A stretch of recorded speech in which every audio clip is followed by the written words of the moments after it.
Baik, kita mulai. Assalamualaikum warahmatullahi wabarakatuh. Waalaikumsalam. Warahmatullahi wabarakatuh. Salam. Wabarakatuh. Alhamdulillahirabbil alamin, amma ba'du.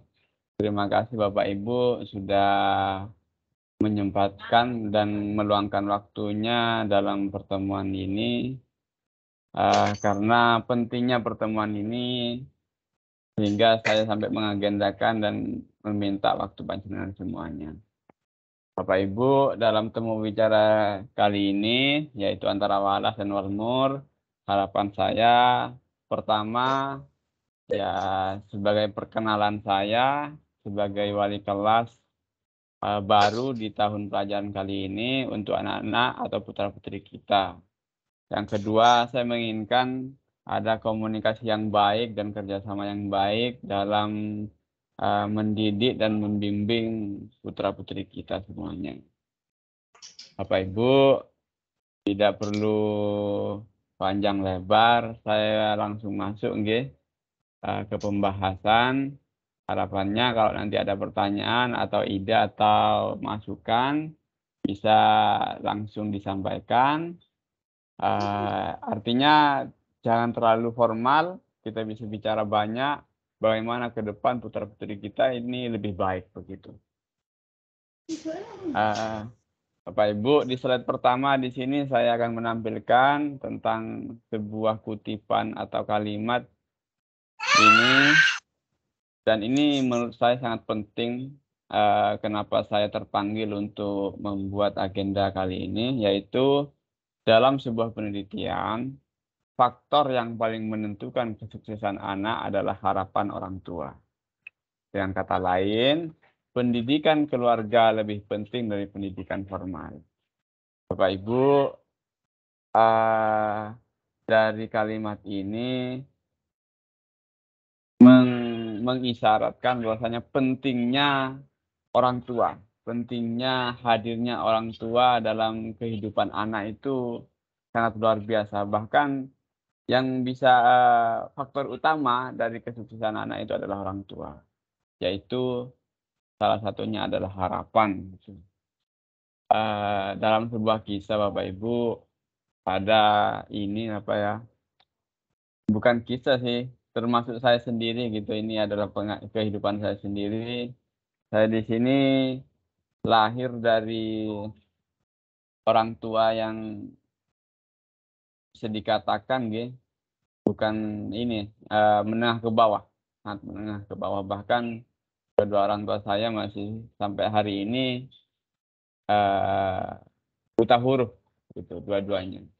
Namun beliau selalu berharap kepada saya dan anak-anaknya agar menemukan kesuksesan. Dan alhamdulillah saya bisa bertemu dengan Bapak Ibu ini, salah satunya juga dengan harapan orang tua saya juga. Bapak Ibu, di sini saya juga kenapa saya mengagendakan pertemuan ini. Kalau sebelumnya saya bertanya, apa sih fungsi walas gitu, wali kelas gitu? Apakah hanya urusan administratif yang seperti sebelum-sebelumnya yang saya tahu gitu, yaitu hanya tanda tangan rapot gitu. Kalau ada masalah hanya dihubungi. Ternyata tidak Bapak Ibu, ketika saya coba tanyakan secara pribadi kepada saya, apakah hanya itu gitu. Namun tidak. Saya mendalami tugas walas itu, yang pertama adalah wakil dari orang tua dan kepala sekolah dalam lingkungan pendidikan. Jadi saya merasa ketika dipasrahi sebagai wali kelas itu, saya adalah wakil gitu, dari orang tua putra-putri kita. Ketika menjadi wakil, pasti sedikit banyak saya melakukan apa yang harusnya dilakukan oleh orang tua. Itu di rumah. Dalam lingkungan pendidikan ya saya sewajarnya harus bersikap dan memfungsikan diri sebagai orang tua. Ya mendampingi, memfasilitasi, membimbing dan segalanya. Membantu itu. Ini ya sebenarnya bukan hanya ini Bapak Ibu, kalau saya tuliskan lebih banyak lah gitu. Ya seperti tugas panjenengan di rumah gitu. Terutama pada lebih khusus itu ya untuk bagaimana putra-putri kita ini memiliki ilmu pengetahuan yang mumpuni. Itu secara tugas dan fungsi wali kelas yang saya coba tanyakan dengan hati yang paling dalam. Bapak Ibu, lalu bagaimana saya memaksimalkan tugas tersebut gitu? Diakui atau tidak, tugas tersebut memang sangat berat Bapak Ibu.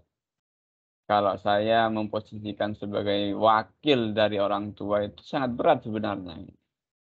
Tanpa ada kerjasama dan kolaborasi dari panjenengan. Lantas apa yang bisa kita maksimalkan? Yaitu adalah komunikasi. Pertama Bapak Ibu, komunikasi di sini salah satunya adalah ya perkenalan ini. Kita bangun, pertama adalah perkenalan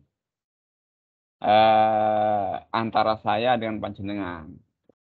Kalau saya ini asalnya dari Madura, Sumeneb.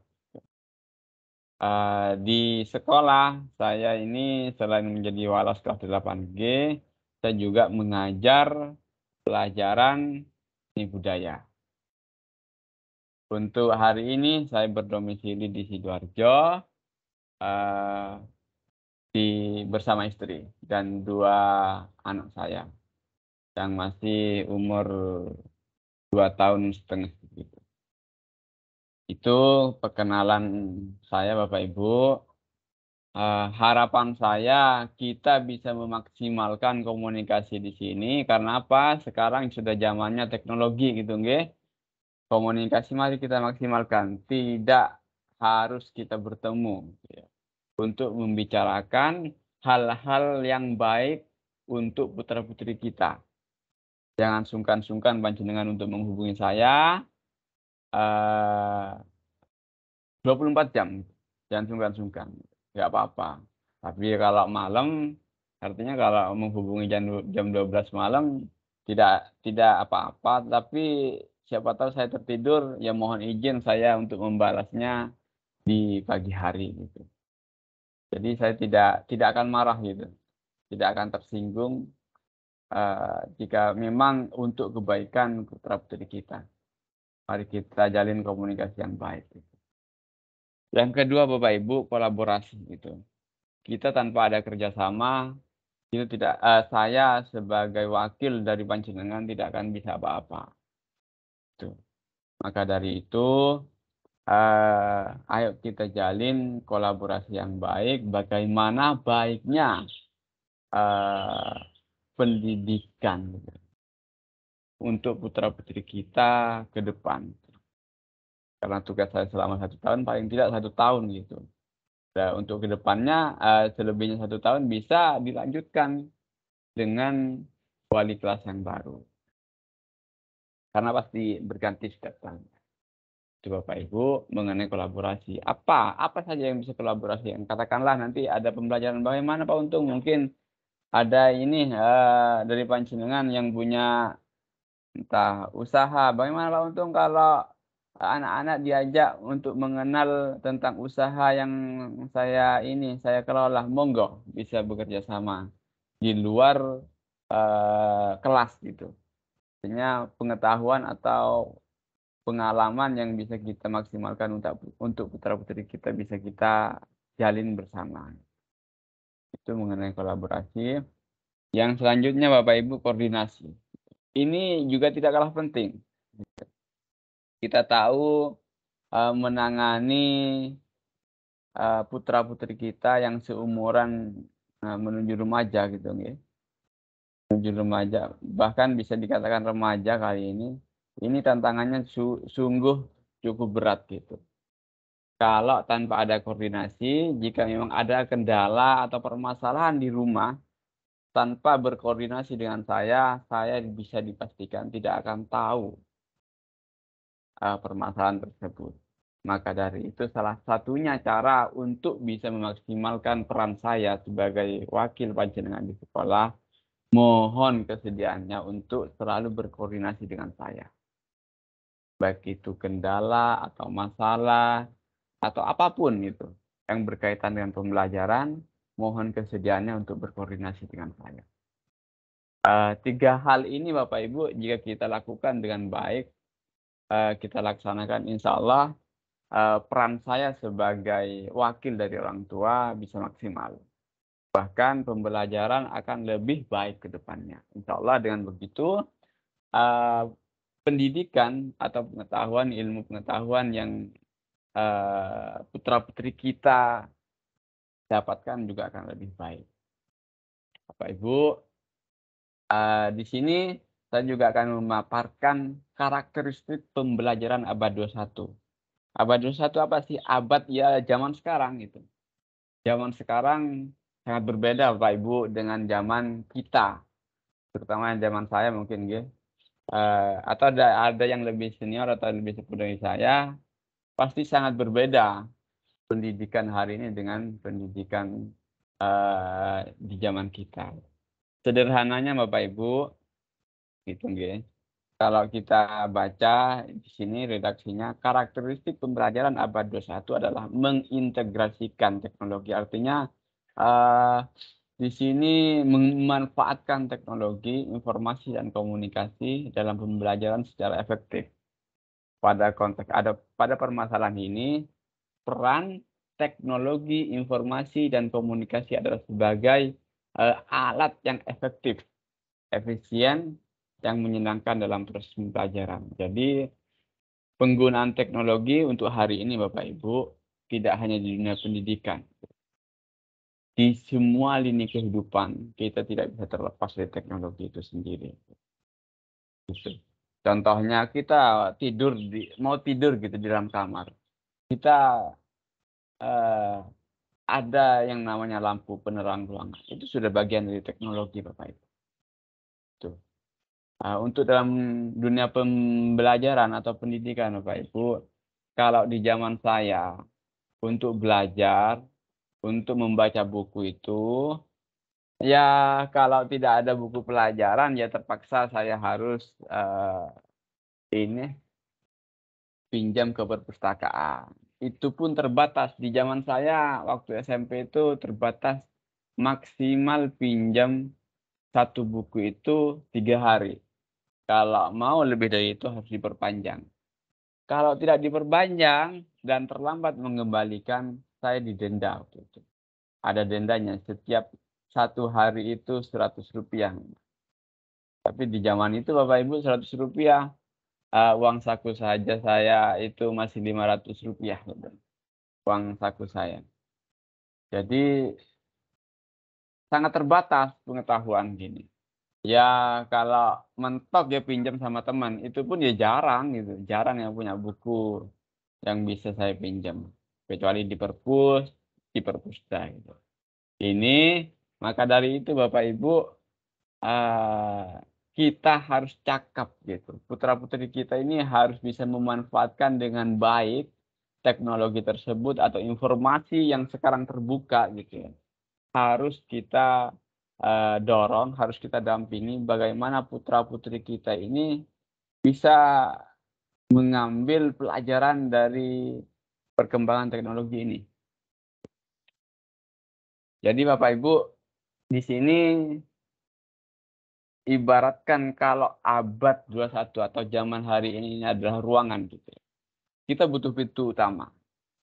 Pintu utamanya untuk masuk dalam pembelajaran abad 21 di sini adalah yaitu literasi. Di sini Bapak Ibu, di kalimat pertama saya mencoba menganalogikan bahwasanya hari ini informasi di era teknologi ini ya menuntut peserta didik atau putra-putri kita untuk menguasai beragam informasi. Karena sudah terbuka Bapak Ibu. Jadi pengetahuan atau informasi selain terbuka itu cepat. Bahkan ibaratkan kalau ada kecelakaan di Darmo katakanlah. Mungkin beberapa menit setelah itu akan banyak informasi yang menginfokan atau mewartakan kecelakaan tersebut. Sering kita menemukan semacam itu. Lalu bagaimana dengan pembelajaran gitu? Ya harapannya semua siswa itu bisa belajar dari informasi yang begitu luas dan cepat itu. Caranya bagaimana? Yaitu siswa atau putra-putri kita harus memiliki kompetensi atau kemampuan literasi. Apa itu literasi? Di sini Bapak Ibu, kompetensi literasi itu adalah pintu utama. Apa itu literasi? Yaitu yang paling sederhana, yang paling dasar adalah membaca, menulis, dan berhitung atau numerasi. Nah, jangan kaget Bapak Ibu kalau kalau mengatakan nanti saya paparkan sebuah data bahwa kemampuan literasi putra-putri kita, kemampuan membaca, menulis, dan numerasi atau berhitung itu masih rendah Bapak Ibu. Lah, kemarin di pembagian rapot saya juga menyampaikan ini di kelas saya sebelumnya. Saya memohon kepada wali murid saya untuk mendampingi putra-putri kita terkait membaca dan menulis. Sebagian besar Bapak Ibu wali murid tersebut kaget. Seolah-olah, loh, anak saya sudah pintar membaca, Pak. Anak saya sudah pintar menulis gini. Namun kenyataannya bukan sekedar bisa mengeja atau membaca kalimat. Namun yang dimaksud kemampuan literasi di sini Bapak Ibu adalah kemampuan membaca itu salah satunya minimal putra-putri kita itu menemukan atau mendapatkan informasi, mengakses informasi, mengolahnya, memanfaatkan, mendapatkannya menjadi sebuah pengetahuan. Itu yang namanya membaca atau kemampuan literasi dalam hal membaca. Lalu dalam hal menulis bagaimana? Nah, dari pengetahuan yang dimiliki atau informasi yang dimiliki putra-putri kita itu bisa dituliskan menjadi pengetahuan baru bagi dirinya dan bagi orang lain. Nah, ini kalau tidak dilatih Bapak Ibu, nanti Bapak Ibu akan tahu di mana kemampuan literasi putra-putri kita. Karena apa? Kemarin saya sudah mengambil survei atau data kepada putra-putri kita. Jadi Bapak Ibu, kalau saya analogikan, literasi ini sebagai pintu utama. Kemampuan literasi membaca, menulis, berhitung, ini adalah pintu utama. Jadi kalau putra-putri kita Bapak Ibu belum punya kemampuan membaca yang baik, bukan bisa membaca tetapi kemampuan membaca. Saya yakin putra-putri kita semuanya bisa membaca, namun belum tentu punya kemampuan membaca yang baik. Kalau belum mempunyai ini, ibaratkan putra-putri kita sekolah itu belum masuk di pintu utama. Mereka ini saya ibaratkan masih bersekolah atau dia datang ke sekolah tetapi masih di luar pagar. Kita bayangkan saja bagaimana putra-putri kita bisa mengambil pelajaran yang banyak, pengetahuan yang luas kalau putra-putri kita ternyata masih belajar di luar pagar. Belum masuk kelas. Jangankan kelas, di lingkungan sekolah saja belum. Gitu. Pentingnya literasi. Ini Bapak Ibu, kita sudah masuk pada data. Ini teks, assessment teks informasi atau evaluasi dari kemampuan putra-putri kita mengenai membaca informasi atau mengolah informasi. Bapak Ibu, di sini saya bagi menjadi 4 kriteria. Yang pertama sangat kurang dengan skor 1 sampai 25. Terus yang kedua adalah kurang, skornya 26 sampai 51. Yang ketiga adalah sedang, skornya 51 sampai 76. Yang keempat adalah baik, skornya 77 sampai 102. Bapak Ibu, data ini real, ya. Saya ambil kemarin sebelum bertemu dengan Bapak Ibu ini ya. Ternyata Bapak Ibu ada 9%, gitu ya. 9% dari putra-putri kita itu skornya sangat kurang gitu. Ini ya antara 1 sampai 25 skornya. Ini 9%. Untuk skor yang kurang artinya dia putra-putri kita mendapatkan nilai 26 sampai 50. Itu cukup tinggi. 54 gitu. Ini kurang. Kalau ditambah dengan yang sangat kurang di sini, ini mencapai 63%. Putra-putri kita itu dalam kondisi belum bisa membaca atau belum bisa mengambil informasi dari bacaan. Belum bisa. Itu 60%. Gitu. Kalau ditambah dengan yang sedang-sedang saja, ini ada 33%. 33%. Yang ini Bapak Ibu, 4% berarti di sini ini hanya ada satu anak. Hanya ada satu anak yang mencapai skor baik. Itu pun skornya baik kalau saya lihat secara pribadi, skornya baik dengan grade yang paling bawah. Itu skornya hanya 81 skornya. Jadi bukan baik yang atas gitu. Baik tapi berada di bawah gitu. Ini sangat memprihatinkan gitu Bapak Ibu. Nah, ini mengenai teks informasi. Bagaimana dengan teks sastra, bacaan-bacaan sastra gitu. Ini ya hampir sama gitu. Hampir sama kondisinya. Di sini ada yang sangat kurang 4%. Terus skor yang kurang di sini ada ini 48%. Terus yang sedang ini ada 44%. Dan yang baik itu hanya 4%. Artinya Bapak Ibu, yang posisi sangat kurang dan kurang ini lebih dari 50%. Lebih dari 50%.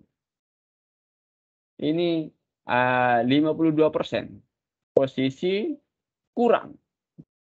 Kurang dan sangat kurang. Bayangkan ini ya.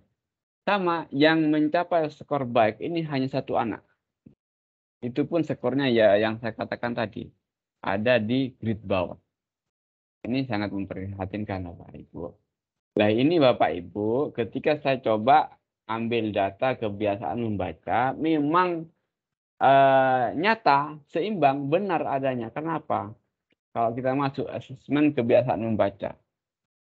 Bapak Ibu, di sini kebiasaan siswa dalam memanfaatkan waktu luang.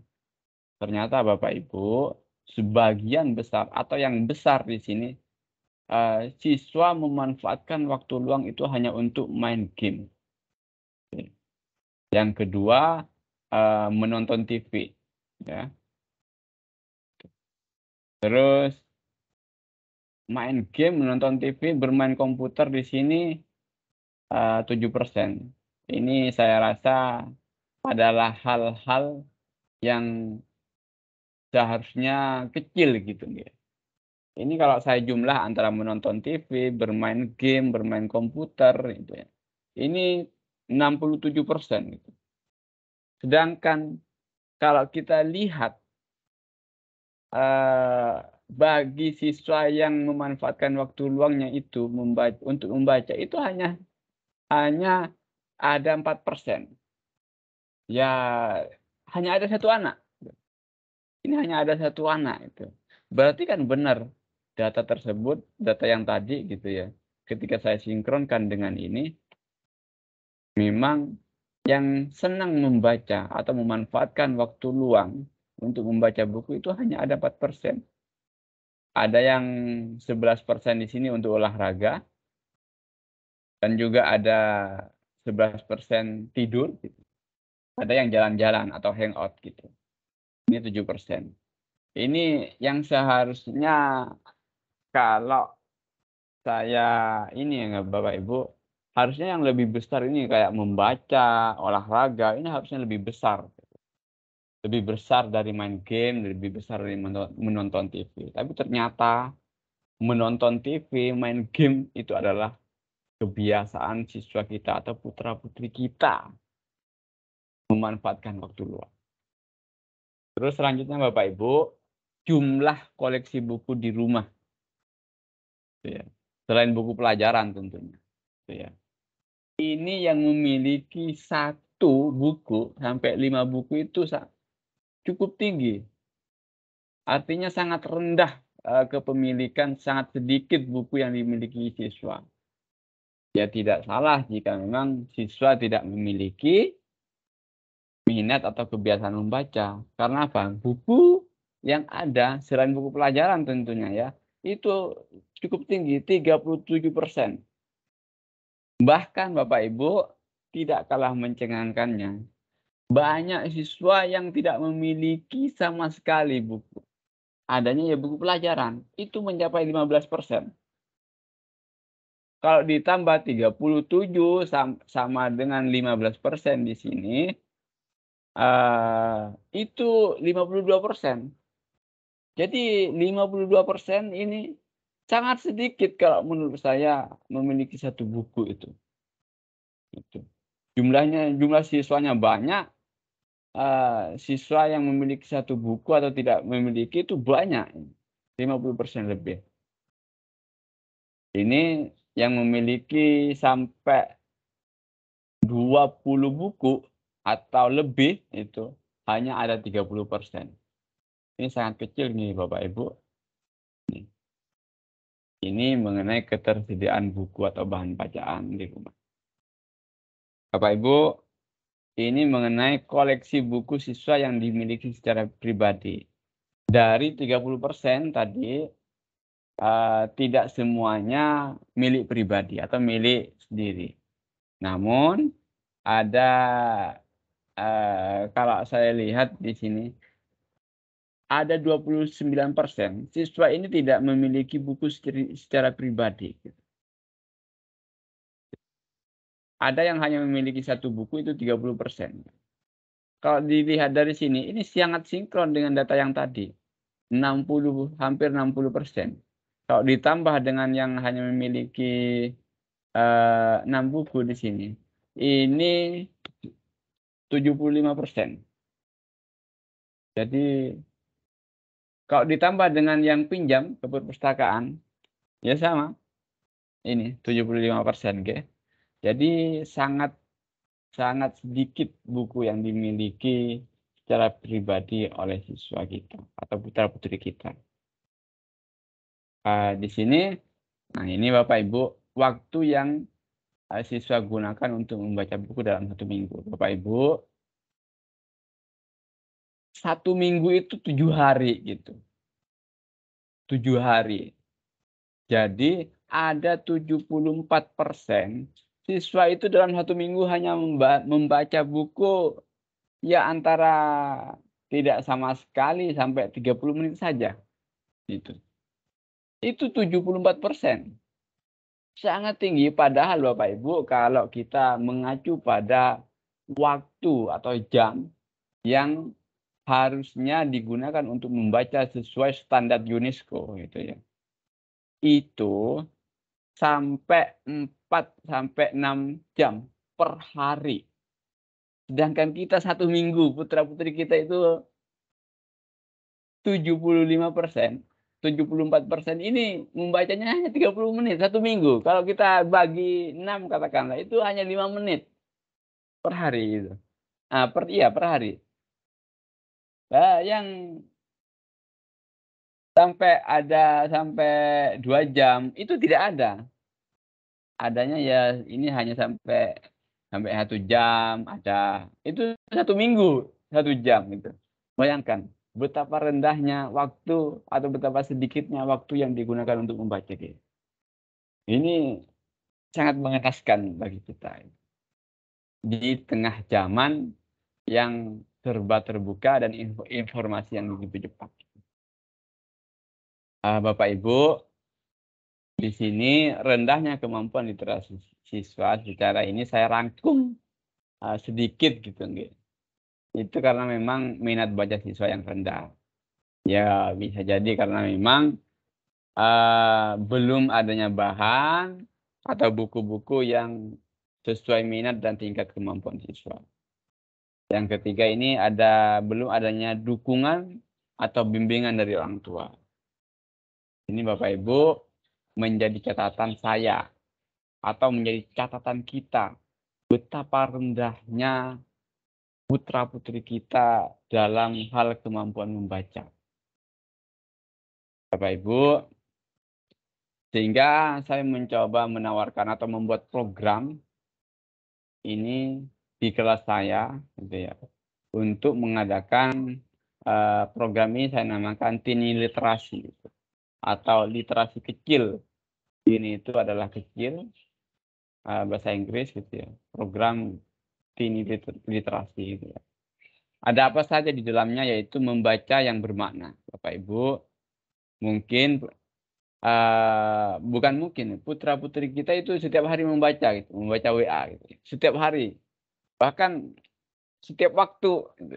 Tidak bisa lepas gitu dari HP itu. Namun apakah itu menjadi kegiatan membaca yang bermakna? Tidak, tidak sama sekali. Kalau saya ini saya katakan membaca WA itu bukan membaca yang bermakna. Artinya tidak ada informasi yang menjadi pengetahuan yang lebih luas. Lalu bagaimana program ini? Yaitu salah satunya membaca buku. Agenda saya untuk program tahun ini. Yang kedua adalah berbagi kebaikan kecil. Di sini Bapak Ibu artinya setiap siswa akan saya bimbing setiap hari untuk menulis. Berbagi kebaikan artinya informasi sekecil apapun yang sifatnya pengetahuan pada orang lain ataupun kepada dirinya sendiri. Yang ketiga Bapak Ibu, kunjungan Tini Literasi. Harapan saya nanti kalau memang panjenengan mengizinkan, saya akan mengajak putra-putri kita untuk mengunjungi perpustakaan. Yang paling dekat mungkin perpustakaan ini ya, Jawa Timur. Atau sewaktu-waktu saya nanti akan minta izin kalau memang sudah ada waktunya untuk ngajak putra-putri kita ke toko buku. Saya yakin ada beberapa putra-putri kita belum pernah masuk ke toko buku. Belum pernah, wah ternyata buku-buku itu banyak. Ini program saya ke depannya. Karena apa Bapak Ibu? Saya mengadakan program ini, kondisi menurut saya dari data yang saya temukan, ini sangat miris gitu. Ini sangat miris. Ini perlu kerjasama dan perlu tindakan khusus. Gitu. Bapak Ibu, ini saya sebelum bertemu dengan Bapak Ibu, gitu ya. Bahkan akhir tahun pembelajaran kemarin, karena saya coba memahami atau menelaah buku-buku yang ada di perpustakaan sekolah itu. Sangat jarang yang sesuai minat dan kemampuan siswa atau putra-putri kita.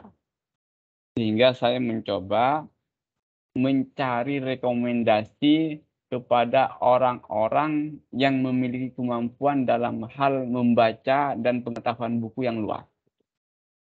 Di sini saya mengumpulkan ada sekitar 30 berapa gitu judul. Namun saya mendapatkan ada 250 judul buku yang sesuai minat dan kemampuan siswa untuk SMP. Bapak Ibu perlu panjenengan ketahui gitu nggih. Antara SD dan SMA atau posisi SMP ini ada jenjang, ada gap. Buku yang sesuai atau sesuai minat baca siswa SMP. Kalau di SD Bapak Ibu cukup banyak buku-buku anak-anak gitu. Yang teksnya sederhana, penuh gambar itu cukup banyak. Yang SMA buku-buku yang sifatnya tenlit gitu. Roman atau percintaan remaja itu cukup banyak. Dan sedangkan buku-buku untuk SMP yang sesuai gini seperti detektif gitu, petualangan ini cukup sedikit. Itu inspirasi ini cukup sedikit ini. Jadi saya mencoba mencari rekomendasi dan alhamdulillah mendapatkannya. Harapan saya Bapak Ibu nanti dari judul-judul ini bisa ini ya ada 34 judul yang saya kelompokkan. Namun Bapak Ibu di judul pertama di sini serial 5 sekawan di sini ada ini seri. Ada 21 seri. Harapan saya proyek atau program literasi di sini saya berharap setiap siswa minimal memiliki 1 judul seri untuk saya bimbing membaca dan menulis di tahun pelajaran ini. Harapan saya kalau semula hanya mampu membaca buku itu 1 dalam setahun, harapan saya gitu ya. 1 tahun ini minimal serial 5 sekawan 21 seri ini saya tuntaskan. Sekalian dengan pendampingan membacanya. Nah, Bapak Ibu, harapan saya ada kerjasama, ada kerendahan hati untuk mendukung program saya ini. Itu dulu yang bisa saya sampaikan, ya. Ini sudah slide terakhir. Harapan saya panjenengan nanti bisa ada tanya jawab gitu, ya. Sehingga apa yang akan saya lakukan mendapatkan restu dari panjenengan semua. Baik, saya buka dulu untuk Bapak Ibu di sini. Mungkin ada pertanyaan dulu. Bisa diaktifkan mic-nya langsung.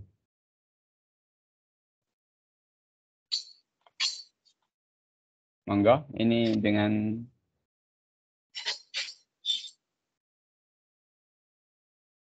halo Bapak Ibu.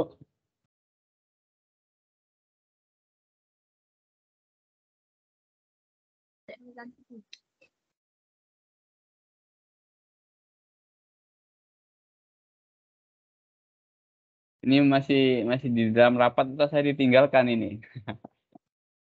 Tidak apa-apa kalau memang ditinggalkan nanti saya share ini apa Makasih, Pak. oke. Monggo kalau memang ada pertanyaan. Oke. Ini nggak ada pertanyaan atau bagaimana ini Bapak Ibu?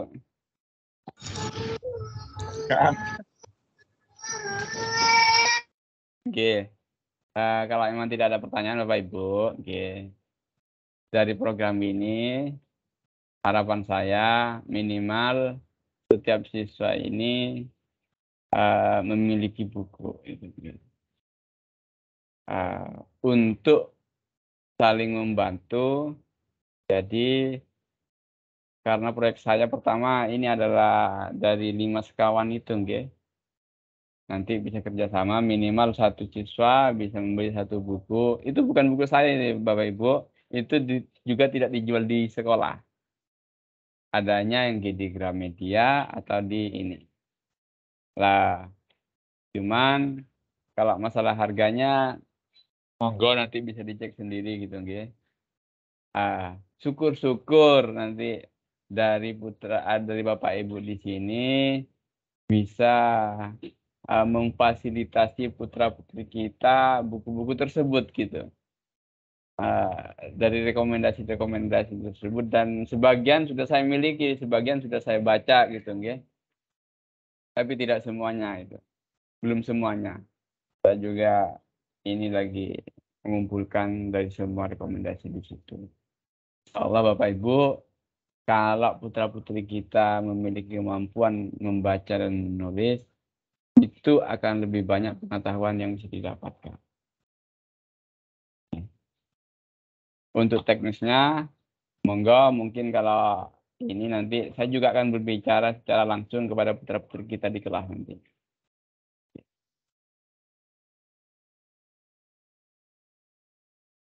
Monggo, mungkin ada pertanyaan lagi. Assalamualaikum, Mbak.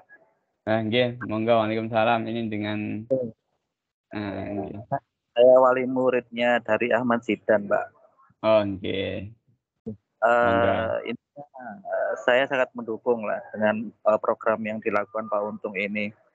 Tidak bisa dipungkiri memang tingkat literasi masyarakat Indonesia itu memang sangat rendah ya Pak. Apalagi di tengah gempuran medsos ini, masih ditambah lagi 2 tahun kita pandemi, itu juga ya mau nggak mau paling enak itu kan rebahan sambil nonton-nonton gitu Pak, atau sambil ngegame gitu. Nah, dari beberapa literasi yang Bapak sodorkan tadi, mungkin gini Pak, untuk apa mengetahui minat baca anak itu kan memang agak sulit, gitu. Ini saya usul barangkali gini, untuk awal itu adalah bagaimana membuat anak tertarik untuk membaca buku. Jadi misalnya terlepas dari beberapa buku yang jenengan sodorkan tadi, mungkin anak memilih di judul-judul di luar itu kiranya diperkenankan dulu Pak. Kan ada juga semisal anak saya itu memang nggak suka baca buku, tapi kalau nonton TV itu sukanya Net Geo, soal hewan-hewan dan sebagainya itu kan, dan memang kalau untuk baca buku memang rendah. Makanya saya usul di luar beberapa judul tadi dibebaskan dulu. Yang penting anaknya mau baca buku dulu gitu. Pripun Pak? Oke, gini Bapak. Memang sebenarnya tidak apa-apa gitu. Syukur-syukur. Namun seperti ini. Kenapa saya memilihkan program yang pertama itu adalah Dimas Kawan gitu. Saya tertarik karena memang ceritanya itu cerita remaja, petualangan dan detektif gitu. Sehingga nanti juga kan saya tidak melepaskan kepada siswa kamu harus baca ini enggak. Saya punya ini role model atau proses yang harus saya jalani juga, yaitu setiap pelajaran saya dan setiap waktu jam literasi, saya mendampingi langsung secara khusus, bahkan saya harus membacakan dengan inferensi, Bapak. Artinya inferensi di sini salah satu teknik bagaimana cara meningkatkan minat baca dan kemampuan literasi. Yaitu tekniknya itu menghubungkan informasi yang baru dengan informasi yang sudah kita dapatkan sebelumnya. Contohnya, gitu. Ketika kemarin saya share sebuah video, kegiatan literasi saya dengan putra-putri kita, itu acaranya outdoor. Semoga panjenengan menonton gitu, Itu saya menggunakan teknik tersebut, inferensi. Contohnya, saya bertanya di tengah-tengah, di awal, ini tokoh ini laki-laki atau perempuan? Dari mana kok bisa mengatakan perempuan? Dari mana ini contohnya? Oh, itu adalah kalau putra-putri kita tidak punya pengetahuan tentang bentuk tubuh, bentuk rambut, mungkin akan kesulitan mengatakan perempuan dan laki-laki. Contohnya tersebut. Di akhir saya bertanya kepada putri kita, bagaimana kalau seandainya ternyata yang dialami Niken itu adalah kita, gitu. atau kalian semua? Gimana perasaannya? Gitu. Itu bagian dari bagaimana menggali pengetahuan putra-putri kita mengenai perasaan atau pengalamannya. Ini perlu, Pak. Sangat perlu. Salah satu teknik. Gitu. Maka dari itu, sebagai buku, gitu, sebagai buku yang lain, boleh gitu. Putra-putri kita punya buku-buku yang lain. Sebenarnya 250 judul rekomendasi yang saya dapatkan, tidak semuanya sastra, Pak.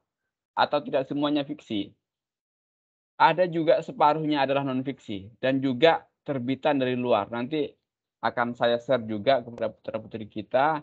Siapa tahu panjenengan semua itu berminat untuk memfasilitasi putra-putri kita belajar. Syukur-syukur kalau ini. Kenapa juga saya memprogramkan ini, judul yang pertama adalah 5 sekawan gini. Kita tahu Bapak Ibu, putra-putri kita jumlahnya 28 di kelas 8G gitu nggih. Tidak semuanya sama kemampuannya. Artinya kita saling gotong royong. Ketika selesai, harapan saya 1 bulan minimal 1 atau 2 buku selesai Bapak Ibu dibaca. Lah setelah itu gantian, di rolling. Karena apa? Itu berseri gitu. Jadi pertama kita presentasi, saya minta presentasi satu persatu mengenai judul yang dibaca dari judul yang pertama, seri yang pertama. Dari situ kita bisa dengan gampang saya mendampingi putra-putri kita baik itu membaca dan menulis. Itu alasan saya, Pak Zidan gitu nggih. Nggih, Pak Untung, Nggih. terima kasih. Itu memang sangat menarik soal YouTube kemarin saya juga sudah lihat nggih. Matur nuwun jenengan sudah memberikan warna baru terhadap sebuah pengajaran dan pengenalan literasi gitu.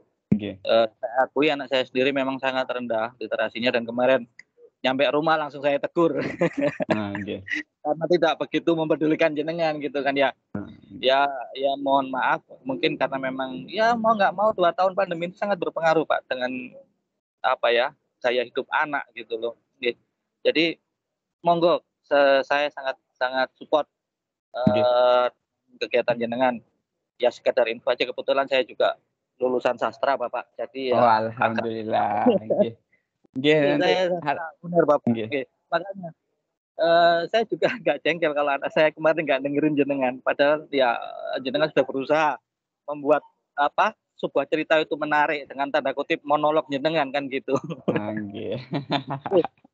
Tuh Pak untuk monggo Nggih. dilanjut. Turun nggih. Nggih, Assalamualaikum. sama-sama. Waalaikumsalam. Monggo dari Bapak Ibu yang lain mungkin ini. Yang pasti saya butuh support panjenengan Bapak Ibu, gitu.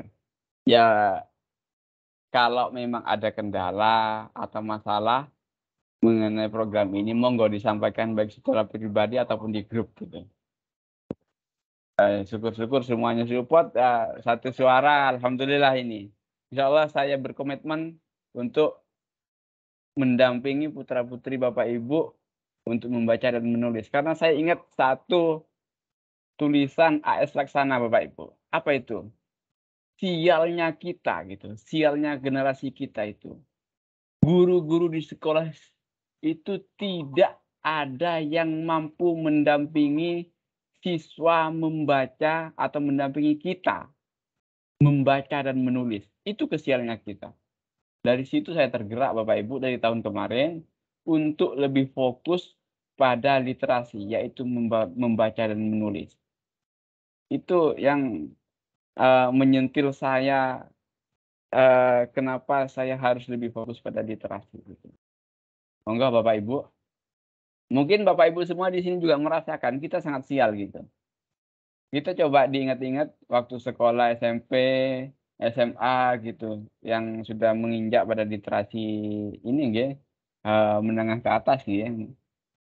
Coba diingat-ingat apakah ada guru-guru kita sebagai wakil dari orang tua kita untuk mendampingi literasi, yaitu membaca dan menulis dan memiliki kemampuan. Sangat sedikit. Bahkan kalau saya jujur tidak ada zaman saya. Monggo Bapak Ibu dari sini kalau memang ada yang ingin disampaikan sebelum saya tutup nantinya. Mungkin ada lagi.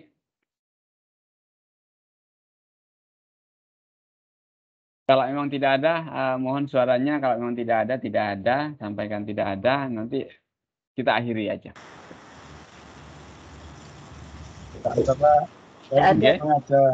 Oke. Oke, nanti bisa dilanjut di grup nggih kalau memang ada pernyataan ataupun ini permasalahan bisa dilanjut atau bisa japri saya nggih. Kita cukupkan dulu nggih, berarti nggih. Oke, terima kasih. Untuk info lebih lanjut Bapak Ibu mengenai program saya ini nanti saya sampaikan di grup gitu nggih. Baik itu kepada siswa ataupun kepada panjenengan. Terima kasih Bapak Ibu. Kurang lebihnya karena saya juga termasuk guru yang muda, artinya masih minim pengalaman gitu nggih. Mohon kerjasama dan saran gitu. Kalau memang ada salah nggih diingatkan nggih. Oke, terima kasih. Dan mohon maaf sudah mengganggu waktu panjenengan. Kalau begitu saya akhiri, saya tutup rapat kali ini dengan ucapan alhamdulillah. Oke. Alhamdulillahirrahmanirrahim. Saya akhiri. Assalamualaikum warahmatullahi wabarakatuh. Ya, terima kasih. Terima kasih Pak untuk. Sama-sama. Terima kasih. Terima kasih. Sama-sama.